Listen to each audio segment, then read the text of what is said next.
चंद्रशेखर आजाद ने खेल दिया सबसे बड़ा माइंड गेम। अब इस शापित कहे जाने वाली सीट से मैदान में उतरेंगे। विरोधी भी रह गए हैरान। चंद्रशेखर ने किया इशारा, बहुत बड़ा टोटका। आखिर क्यों अच्छे अच्छे लोग यहाँ चुनाव लड़ने से हटते हैं पीछे, लेकिन जो भी यहाँ जीत जाता है तो हो जाता है बड़ा खेल। चंद्रशेखर आजाद जीते तो क्या सच में जो चाहते हैं वही होगा? जानिए पूरी कहानी। चंद्रशेखर आजाद एक बार फिर से मैदान में उतरने की तैयारी किए हैं, वो भी ऐसी सीट से जहाँ से लोग लड़ना भी पसंद नहीं करते, क्योंकि उसको शापित सीट कहा जाता है। चंद्रशेखर आजाद जो कि ऐसे नेता हैं कि गरीबों के लिए आवाज उठाने के लिए जाने जाते हैं और उनको पता है कि लोगों का दिल कैसे जीतना है। एक वक्त हुआ करता था जब चंद्रशेखर आजाद को अपनी पहचान बनाने के लिए मुश्किलों से गुजरना पड़ता था, लेकिन आज चंद्रशेखर के लाखों चाहने वाले हैं और यही वजह है कि प्रदेश की सबसे शापित सीट कहे जाने वाली सीट से चुनाव लड़ने के लिए चंद्रशेखर तैयार है। कहां की है ये सीट, क्या है इसके पीछे का जुड़ा इतिहास, चलिए आपको बताते हैं। दरअसल मेरठ की हस्तिनापुर सीट एक बार फिर चर्चा में है, क्योंकि चंद्रशेखर आजाद का नाम यहां से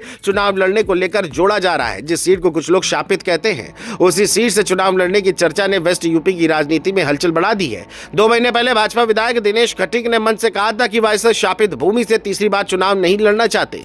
उन्होंने द्रौपदी के श्राप का जिक्र किया था। अब उसी सीट पर चंद्रशेखर आजाद की एंट्री की संभावना को बड़े राजनीतिक दांव के रूप में देखा जा रहा है।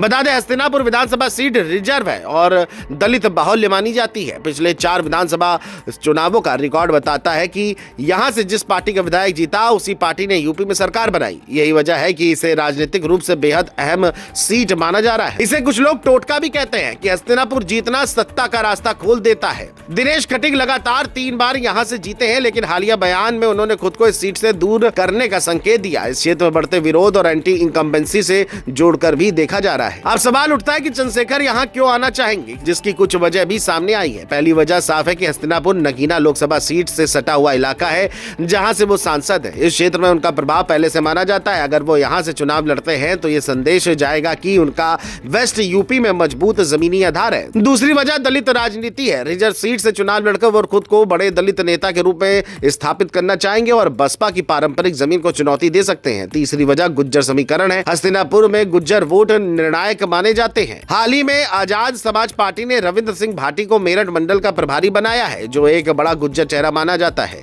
इसे भी चुनावी रणनीति का हिस्सा समझा जा सकता है। राजनीतिक विश्लेषकों का कहना है कि यह पूरा माइंड गेम भी हो सकता है। एक सिटिंग सांसद का विधायक चुनाव लड़ना आसान फैसला नहीं होता, लेकिन सिर्फ चर्चा से भी राजनीतिक संदेश दिया जा सकता है। अगर चंद्रशेखर उतरते हैं तो दलित वोटों का बंटवारा तय माना जाएगा।